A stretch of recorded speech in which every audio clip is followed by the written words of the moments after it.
generally with your point about having some humility in these complex situations. But I would also say, like, do you not then at any point, as you're like a very well-known public figure who's supporting this war, think about the level of human suffering that is being inflicted on these innocent people and go like, man, is there another way? Maybe I'm getting this wrong. Maybe this is the Iraq war all over again, you know, which you also supported, that like maybe that was a big mistake. If I said I don't need to think about it, I've seen it. Okay, I know it. I describe it in my book. I describe what I see in Gaza with the Palestinians when they're moving down the humanitarian corridor. Okay, let me just respond to some of the stuff you say. Okay, so then I guess it's not really that much of humility involved in this, but there's two very different goals that are being stated here, right? Like there's the retrieving the hostages, and then there's taking out Hamas. Now, retrieving the hostages, and actually many of the families of hostages who are taken have been some of the only people really protesting this war in Israel, because of course, you know, if you imagine, if you have your family over there and your government is leveling this place, that is not the best path to pursue to make sure you get all the hostages out alive. I would say that it fell apart. But Donald Trump having his envoy Witkoff go over there and work out this ceasefire deal that they had for a few weeks. They did get, I believe, 30 hostages back during the phase one of this ceasefire. Seems to me like that would be the method to pursue to try to get the hostages back. But if you're talking about eliminating Hamas, and I think there's something kind of interesting that you touched on there. I don't completely, I disagree with much of your characterization of it, that like Israel are the good guys who always follow the rules. We can kind of get into some of that. There's lots of rules, like in that. So I'm trying to talk.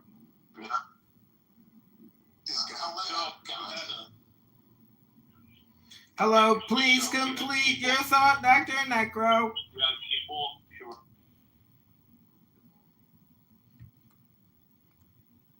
Do everything they can to fight an asymmetrical war. And just like we helped teach Osama bin Laden how to do the Soviets, and then Osama bin Laden successfully did to us, the whole game in these asymmetrical wars is to get exactly what Hamas got out of this, right? Like Osama bin Laden knew that he couldn't bankrupt the United States of America by taking down the Twin Towers, but he thought he could lure us into a war in Afghanistan that would bankrupt us. Now, it didn't completely, but it came pretty close. That being said, well, I just mean in terms of how much it drained the treasury, it was way more than any terrorist attack could have possibly done. That being said, the idea that it's not like, I don't think, morally speaking, when you're inflicting this level of suffering on a group of people, that the calculation should be like, well, we want to remove Hamas from power. That's the goal. Justice for October 7th. There's lots of governments around the world that we would, and Hamas isn't exactly a government, but there's lots of regimes around the world that we would all like to see removed, but that doesn't mean that we would approve of any means by which to get there. If you were like, hey, I think Kim Jong-un's government should be dissolved, I'm sure we would all agree with that. But if you were like, I'm going to level the place and just like slaughter people in order to do it, I'd be like, okay, hold on. But aside from that, this has been acknowledged at the highest levels of Israeli intelligence and U.S. intelligence. There's just no way to get rid of Hamas without it being replaced by more Hamas or a Hamas-like group, because it's the basic understanding of this whole situation, right? It's General McChrystal's insurgent math. There's still Hamas people. Hamas are popping back up in the areas that Israel's already leveled. And the more innocent people you kill, the more radicalized you're going to get this population, the more these people are going to hate you and join up with the resistance movement. And so I just think that to use the justification that we're trying to get rid of Hamas, and therefore it's not like, it doesn't matter how many innocent women and children die in the process, or there's no responsibility on you. You now are not responsible for the bombs that you drop, how many people they kill. No, of course you're responsible. So Israel's responsible then? They're responsible for the means of their retaliation and their war aims. Yes, of course. But okay. First of all, let me just say, I totally disagree with your characterization of Osama bin Laden and what he wanted to do, and I don't think that Osama bin Laden's stated public utterances were along those lines. But anyway, the reason why the hostages have been released, the numbers they have, is because of constant kinetic force by the IDF. Hamas does not come to the table and ever hand over hostages out of goodwill. It doesn't Yeah, no do it out of argument the there. goodness of their own heart. It does it because of the constant kinetic force of the IDF in Gaza. And if it weren't for that, all 250 hostages would still be there. Second thing is, when it comes to Hamas itself, I totally disagree with the presumption that if you tackle a terrorist entity, you will create more terrorists. Ergo, you should not attack the terrorist entity. That's not the argument that I'm making, but okay. It's a commonly held argument that if you respond to terrorism, you create terrorism. And of course, the only thing that, in that case is you just have to sit back and take The argument that I'm making what you're is that when you saying- slaughter innocent people, Yes, those but- people around them tend to hate your guts. That's the argument that I'm making.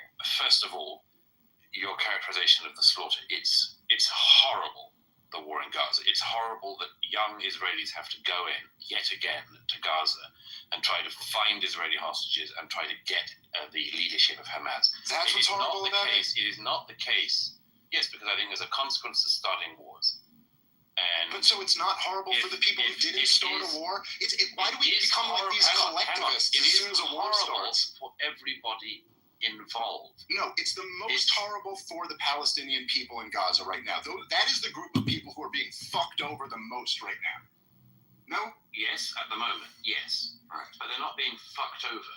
The IDF has been moving through Gaza for 18 months. No Israeli soldier I have spoken to ever wanted to go and see the Gaza again. Okay? Nobody wanted to go back. They were dragged back because of Hamas's actions.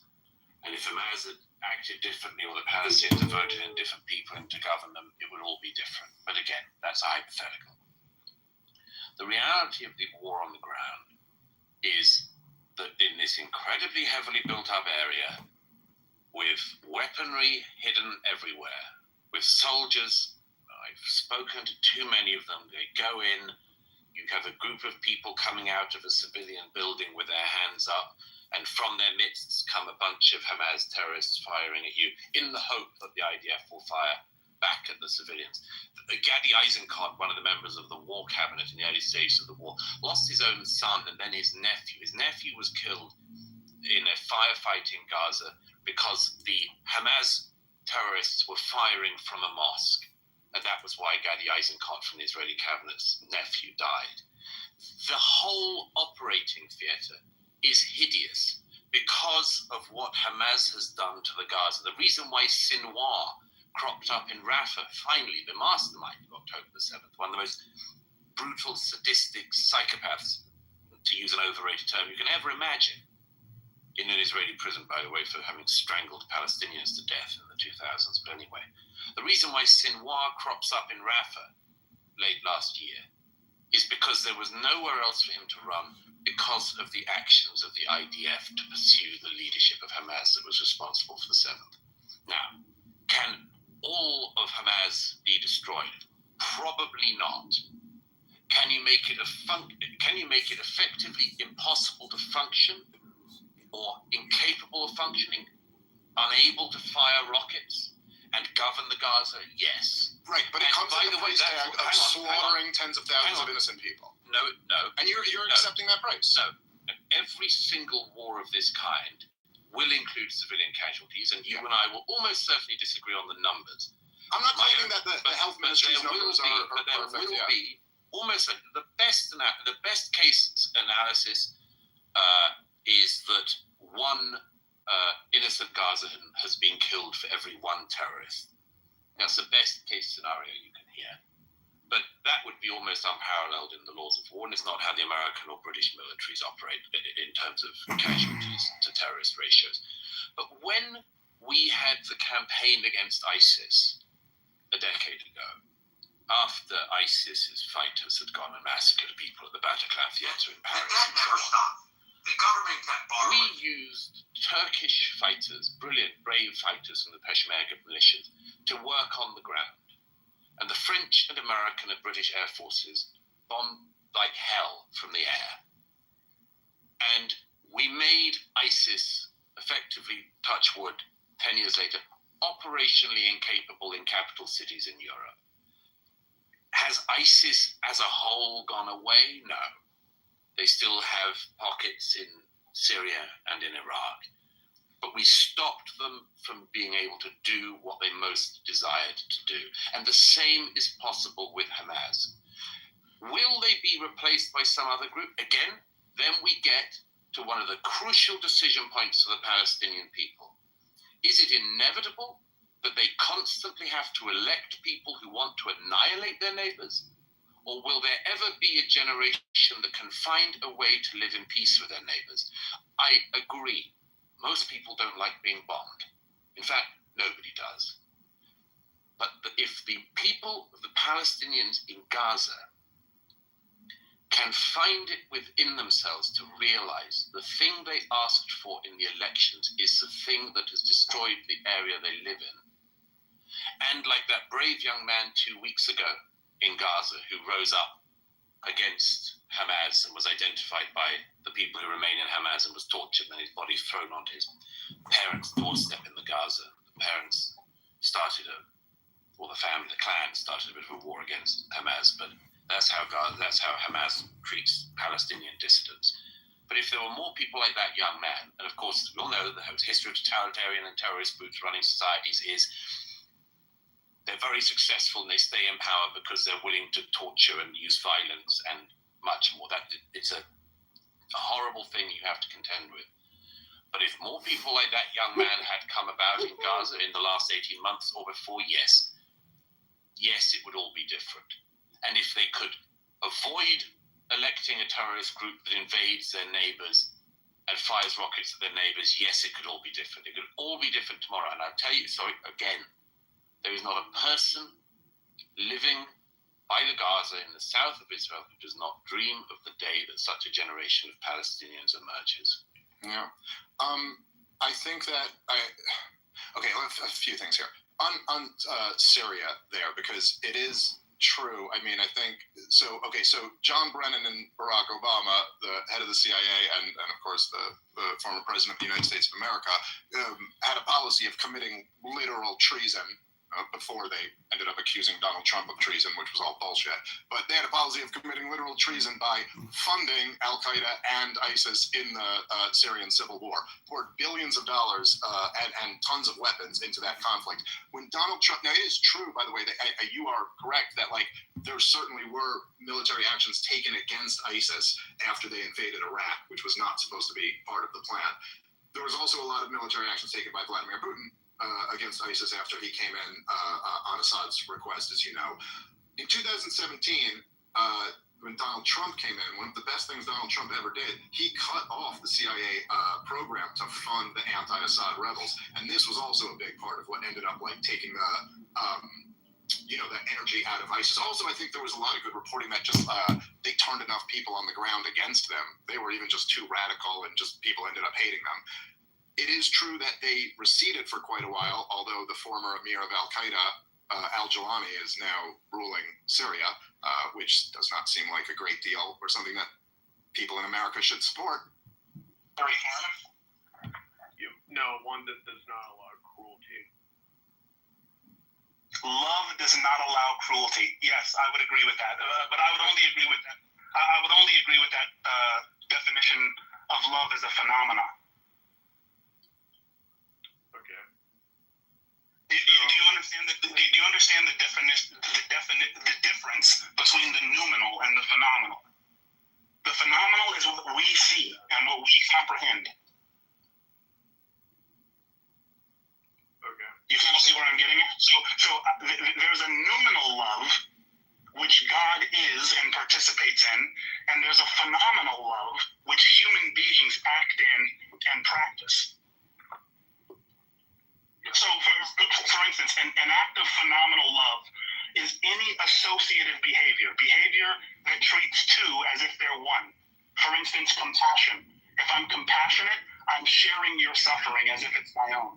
If I'm charitable, I'm sharing my food or my resources as if you are me.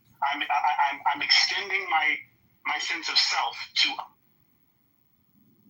Served in the U.S. military. And I have plenty of friends of every freaking ethnicity and culture that you could imagine. We're all green suit family because we all wore the green suit.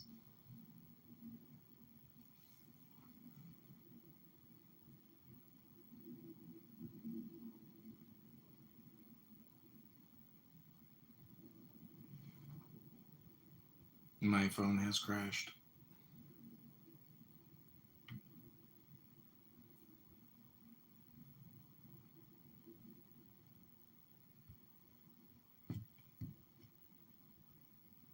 There is no desire for that. Does it happen collaterally? Certainly. And that is one of the very ugly rules of war and things that happens in war. And it's another of the reasons why it's almost like you shouldn't start a war and hide your rockets and your terrorists inside civilian buildings. Yeah, but hang on. You've made this point a lot of times, but okay.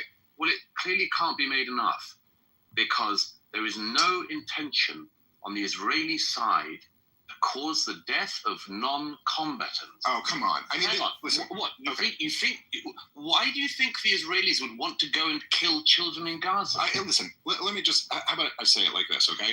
And by the way, when I say it like this, I'm not claiming that disputes between nations are the same as handling dispute domestically. I'm just saying on the idea of intentionality or who wants to do this or whatever. Look, even if you had the right, let's say, somebody broke onto your property and killed some of your family members and you want to go kill this guy. If he goes back to his apartment building and you know that there's women and children in that apartment building, and so your move is to blow up the building, what you would be charged with is murder in the first degree. Cold-blooded, premeditated, intentional. So this is kind of like, to me, it's like going back to Descartes' statement, if we're going to go into like, uncertainty that there's no way we can know about God's standards of goodness, saying that God is mysterious, then how do you decide that God was the good one to begin with? Because It's intuition, Matt. Necro, it's just your intuition. It's an intelligence. It's called your intuition. He didn't like it. They kicked me. Shooting the gun down the street and nobody said anything. You go to Philadelphia and you better duck. It's this cognitive dissonance, not like information. I really just sick, bro. I'm not sure who said some degree of the white certainty man or that whatever. a couple of Hamas militants are in this building, comparing to and so they black- blow up the black building. people. I've That is never heard that intentionally here in this murdering innocent room. people. And if you're going to advocate Well, for I this mean, Bro, war, do you got I don't see how ideas you of can why do it without black men saying commit that, most at of least the murders, bro? bite the bullet that Madeleine Albright did when Okay. she was asked. That we've played this clip on the show before. When she's point blank asked about the sanctions on Iraq and our 500,000 children, is that price acceptable? And she said, yes, we believe that price is acceptable. You're saying if you're going to support this war, you know. Basically, where the conversation started from in terms of like prayer. Welcome back to another episode of Low IQ Dumb People, wasting a beautiful Saturday night talking about nothing. Information as if this is like what they're making it up, or you think the No, I didn't Israelis say want to drop a bomb, or no, they act on information about where the terrorists are, just like they act on information of where the hostages are. Secondly, when you talk about the destruction of the Gaza, something you probably haven't realized, but is one of the reasons why the destruction looks so bad and is so bad, is because when the IDF were clearing the areas that they'd asked the civilian population to leave and were going house to house, and it isn't just stories here or stories there, it's every second or third house in Gaza that has either munitions or tunnel entrances. Every second or third house. This is not the odd case. One of the things that everybody who has been there knows is that you go into a mosque and you know there will be either rockets and or tunnel entrances. You go into a hospital and you know that there will be grenades or tunnel entrances or dungeons or whatever. Just on a lighter note, early in the conflict when the Shifa complex, which is used as a Hamas headquarters and has also been used as a hospital, but even in 2014 the BBC said this is where Hamas are operating from. When that was shown by the Israelis to have massive weapons stores in the tunnels and cellars underneath it, they had grenades, RPGs, Kalashnikovs, and the BBC's chief Middle East correspondent was asked live on air, why would these things be in a hospital? And Jeremy Bowen said, well, it's perfectly possible because there's a lot of, guns in the Middle East is perfectly possible. The security department of the hospital had the Kalashnikovs. I said, yeah, and did the grenades belong to the cardiologists? I mean, why? Why is this so normal that every civilian building like this and every second or third house in Gaza is a weapons dump or a place that you enter the tunnels from? But the reason why the devastation, which it is, in the north in particular, but also in Rafah and elsewhere, is what it is because every time the IDF went into an area where they had told the civilians to leave, the Hamas terrorists that remained were in civilian buildings and booby-trapped a very large number. Free, but at the time of the battle, he was an enslaved person. So, the professional historical consensus says no confirmed free black defenders fought at the Alamo. Black individuals present were enslaved at the time of the battle. So anyway, so I said, well, you know what? Let's try to steelman the opposite argument, and let's fight just for the opposite, right? And so this is what we got for fourth. This would be the thesis. While formal rousters did not list free black defenders at the Alamo, it is plausible that at least one free black individual participated and formally supported the defense or otherwise aided in a capacity close enough to be considered a fighter, but was omitted from official records due to racial prejudice, oversight, or the informality of militia recruitment in the chaos of Texas Revolution. So this would be the strongest case for fourth. Historical record keeping was poor and biased. The Alamo's defenders were a mix of volunteers, not a strictly organized uniformed army. Rousters were compiled after the battle from memory, secondhand accounts, and surviving documents, often excluding marginalized individuals, enslaved people, Tejanos, foreigners. Black individuals, free or enslaved, may not have been formally recognized even if they fought. Free black people in Texas at the time faced extreme racial prejudice, and many whites would not have acknowledged a black man as an equal soldier even if they had fought. The presence of free black people in Texas. There were free black men in Texas at the time of the Texas Revolution between 1835 and 1836. William Goyens, a free black man, was a prominent figure supporting the Texas Revolution, though not at the Alamo. Free blacks were involved elsewhere in the Revolution, suggesting it was at least possible one could have been at the Alamo. Joe, Travis's servant, and other accounts, Joe, though enslaved, gave an account of the fighting. He may have fought in defense of his master.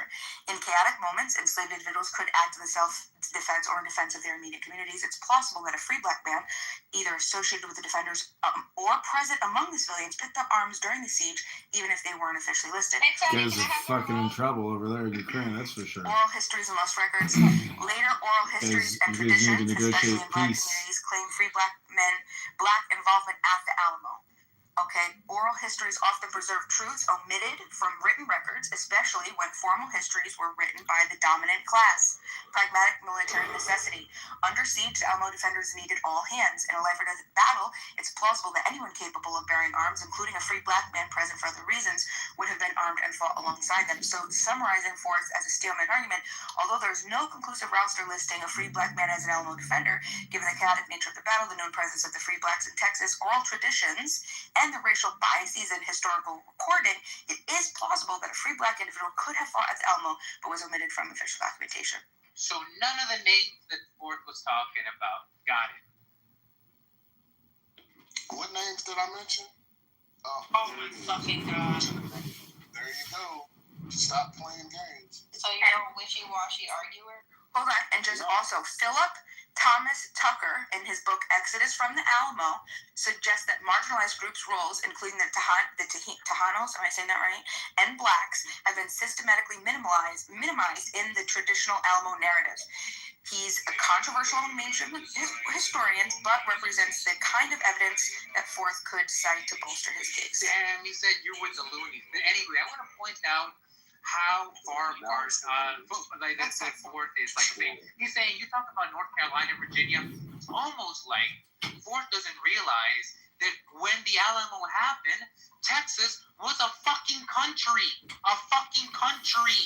Right? But I just want to point that out because I just, as a Texan, I think that that should be pointed out. You're a Texan, right, Forth? And I think you should know that part of your history. You're welcome.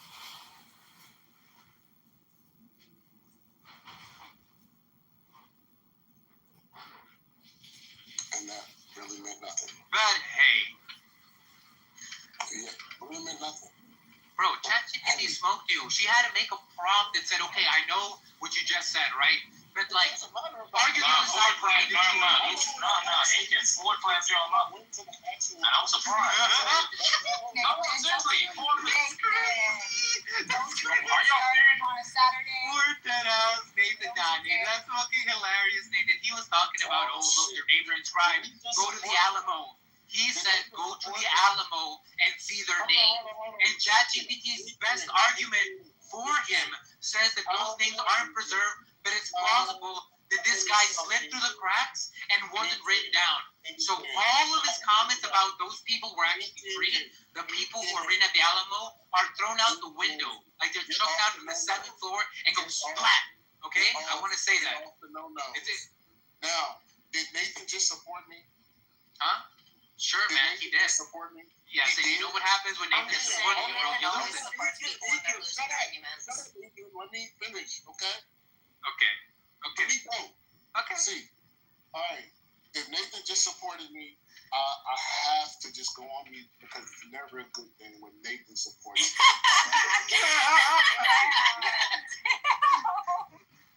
Damn. He's gonna support the slave It's owners okay. before he wants Nathan's support. That's sad. You know what? That's a man of fiction and morals that he does not bend to. I respect that for it. Yeah, see, respectable. Out of all the people, Nathan, damn it. How's it going, folks? Kenny and Chili's getting a Hey, Mike. How's it going, baby? What's up tonight? How's everybody doing? And Chili was chilling in the goo. And everybody around. You guys look like you're having fun. Everybody looks like they're having It's fun. not fair. So, You cannot do this to me, Nathan. I'm sorry. No, it looks like you guys are having fun. It sounds like everyone's having a good time. And I am glad to see that or hear that. I'm not having a good time. Let me put. Oh, shit, man. I'm sorry. Why? Tell me about it. Tell me about it. I know. I'm not joking. Honestly, I'm being facetious. You did a good job, bro. All right, tell me why you're not having a good time, brother. I'll come out there and give you a hug. I swear to fucking God.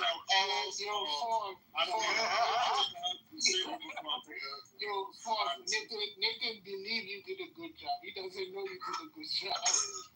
He was here the whole time. No, Nathan has a belief, but not a justified belief. That's how he would phrase it, man.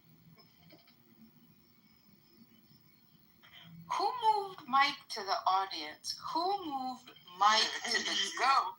What the fuck? Messed up. Who's responsible for the blasphemy? The only person that I can count on to know that it wasn't was knowledge, because knowledge is the best. Knowledge is the number one.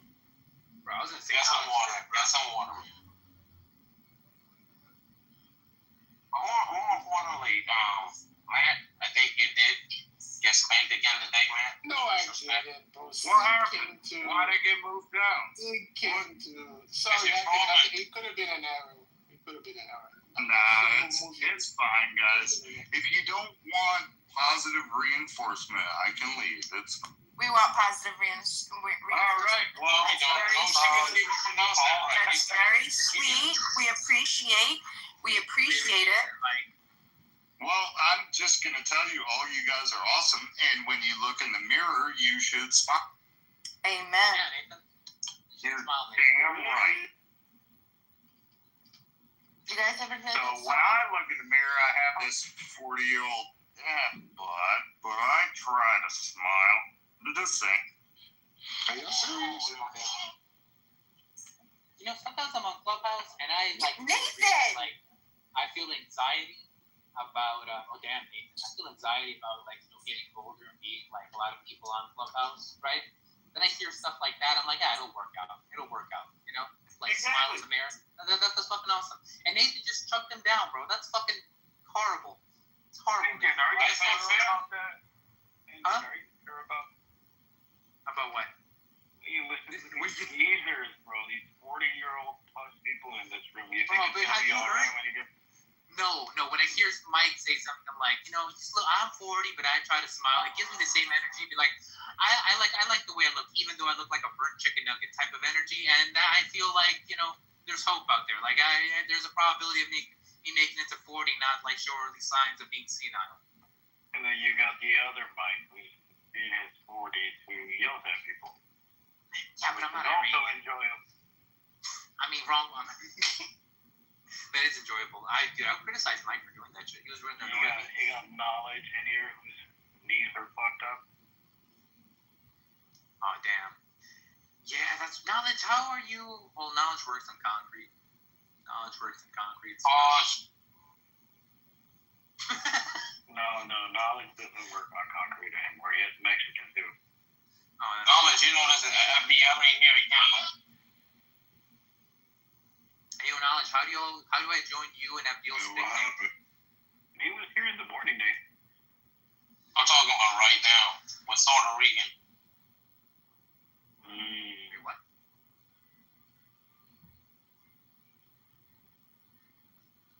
Interesting. Did you know that today? I'm sorry, what were you Christ talking died? about, Nathan? Did you all know that? I didn't hear any Christian talk about the death of Jesus Christ today. No one cared about the 14th of Nisan. It's the Sabbath. Megan, did you watch the Ethiopian Orthodox Harvard student cook Cliff and his son? Cook what? Cliff, the evangelical preacher that's famous on YouTube with his son. They're on all the George Janko podcasts. They're on Logan Paul's podcast. No, I gotta see it. Send me a link. Oh, he fucking killed him. I'll send it to you back. Damn, I just know that because like I used to be a Jehovah's Witness, so I have a lot of people who are like, hey, I don't know how you're doing because. But now I'm a Jehovah informant. Yeah, yeah. But do you work for Jehovah? Oh goddamn, bro, it's fucking god. They always hit me up with the same thing at like this time of year. They're like, hey, I don't know how you're doing. I hope you're doing well. It's come like this place like you're talking to a homeless person who was right in the middle of shooting heroin but stopped, and they feel like they can save you from shooting heroin at that moment. And I'm like, yeah, I'm doing great. Like, yeah. And they're like, well, you should go to the death of Jesus Christ. He loves you. I'm like, thanks. So, yeah.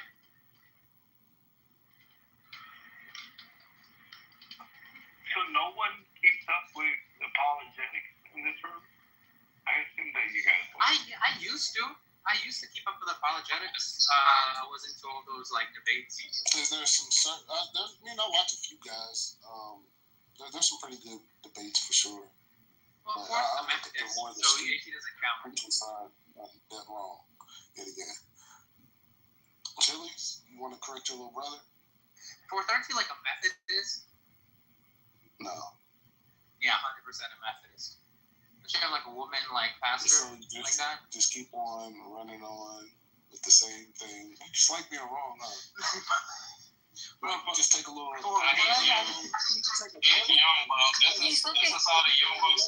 Nathan, your brother's looking for some support here. You need some love. Give him some support, please. Get him, chill. Knowledge, are you by your mic?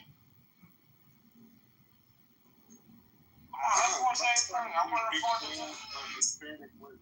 I was really liking some Hispanic women too. Damn. Nah. You can't have Hispanic women. You gotta have whites. That's what you do. No. Are the I want a Puerto Rican. I want a Asian. No, you can't have those. That's exactly what I want. I want a Puerto Rican. I want a That's disgustingly specific. some moonshine and a bald eagle in the sky. No, I need the bourbon, sir. I need the bourbon. I have a fat white cousin laying around. You can have. I'm not gonna yell, but this is one of the counts that John Edmond has, and that he records the room. And since the house has gotten into trouble recently for playing recordings without people's permission, I wanted the leaders of the house to know. Who? What? What? I put in the chat.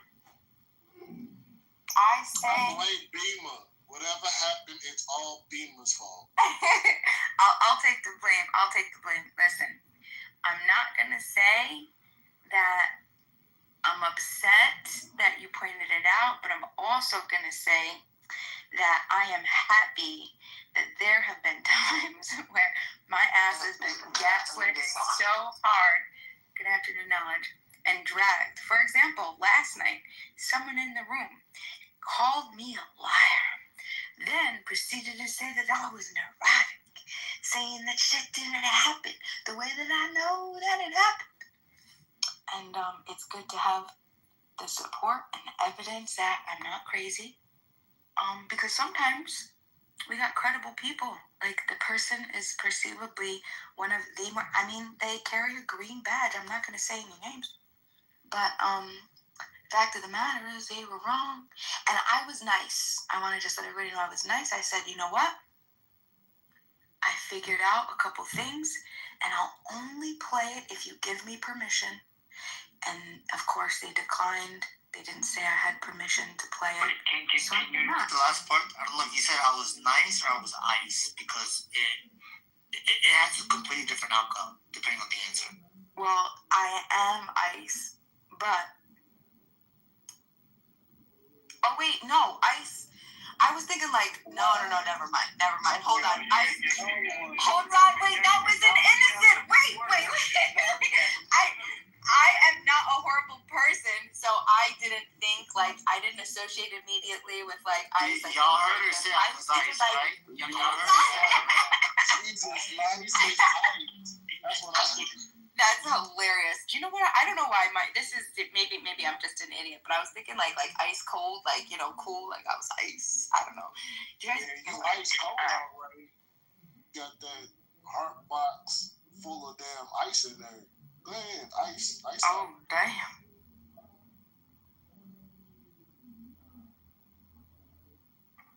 Yo, Pops, you gonna let that happen? She said she had a recording. She called me a liar, and she stuck there and played the recording. She said, I said, play the recording. No, I'm not going to play the recording. No, I'm not. Just go ahead. I do still have it. If you want me, I could go find it. If you really want to, I could. You really want me to? Yes, I really want. I'm not gonna do that to you. I could. Do it. All right. According to, let's see. Do it. I need more credible people that can think for me. If you think I should do it, do a thumbs up. Okay. Do a thumbs up. If you think I should not, do an X.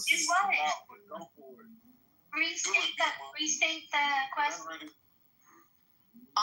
Get a recording that proves that Nathan said that I was like psychotic, and then he was referring to when I was telling him how Guava could be telling me the truth.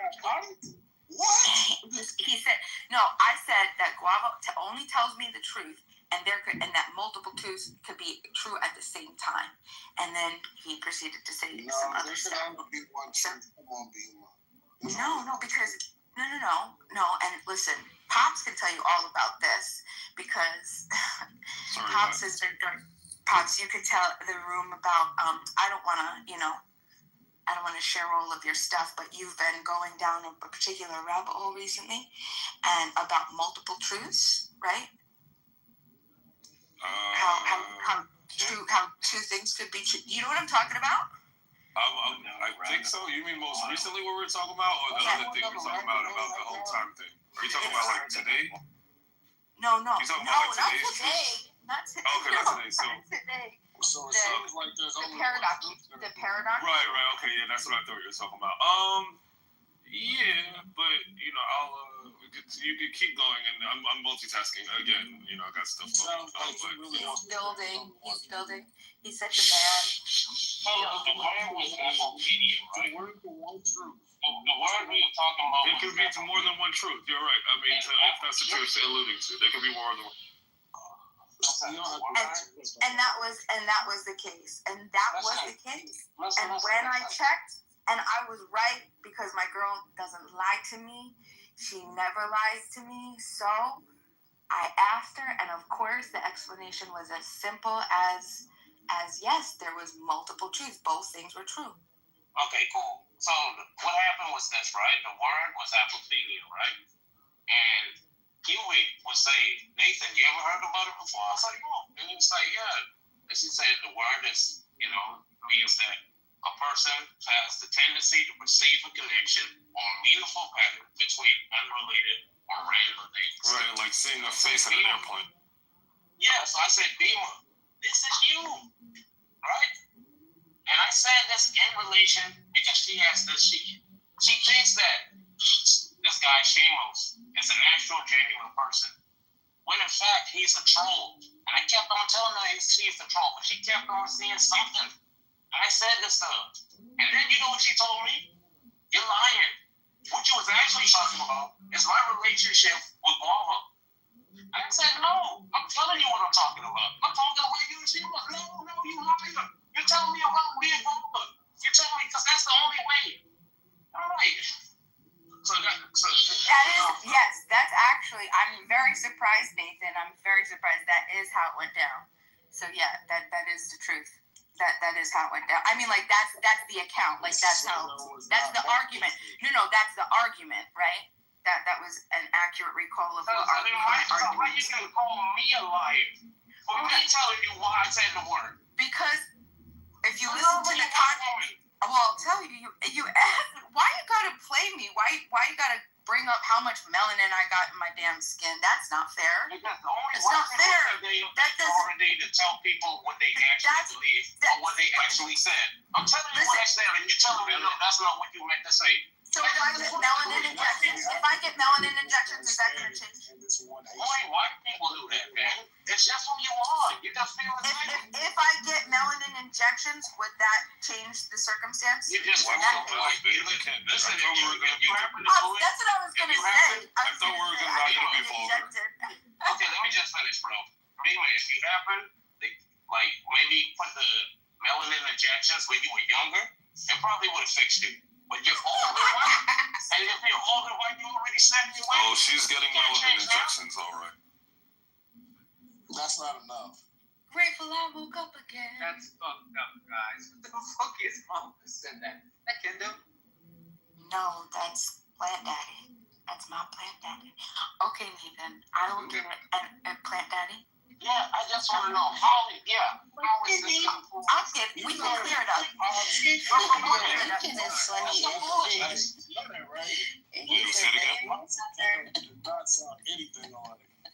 No, I don't know anyone who sounds like me. Sometimes I get concrete, but that's. I swear I thought that was Kendo. I swear to God I thought it was Kendo. It was innocent. I'm driving. I thought, oh shit, yo, what's up, Kendo? That was gonna be my next line. No, and for the record, I'm Plant Daddy, everyone. Can we please kick this person from the room that's recording the room? Yes. I'm gonna go down to the audience. Who is that? Who is it? Because somebody clearly sent Nathan a recording of my voice the other day, and Nathan played it to the room.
Are you not entertained? Are you not entertained? I bring you the world's famous chillism and you kick me from your room. How dare you? How dare you? I give you more extremely stupid hypnosis on how to waste your time. 40 acres and mule. Government never even fucking. Jeremy, of course. Of course it's Jeremy talking about 40 acres and a mule. The reason why that's Oh my God. look at the South, right? Especially when you see people like Hello? the upper middle class. You know, so and so's parents have Hello? had, so and so's family has had this, you know, restaurant in Hello? for 60 years, 70 years, whatever. Hello? Farmland for 100 plus years. Hello? It's not that it doesn't happen for Hello? black people, but it's that it's a lot less common because we just didn't have the same Peace, love, access health, to and the wealth. things that were available. Peace, love, health, and wealth. Country. And I think that when we look at it from that perspective, Hello? it changes from being white. I'm gonna tell you right now, Clubhouse, you're talking about extremely stupid hypnosis time. So Clubhouse is literally the past and the future ran itself human into the constructs. fucking pavement. That's actually becoming more popular in physics as well. Okay, so then I mean, guess then literally, this like, original you know that I've been on consciousness this and thing state of probably being, more than right, most. state of affairs You know, that existed or exists in always involved another consciousness. No. Okay, so now I'm lost. I feel like I feel like a couple times I've asked something that seems to make sense to me and then I miss it. Am I the only one? Like, am I missing this? Because I feel like you did say God is consciousness, and then You just don't know the esoteric truths like Dr. Biscuit, honey.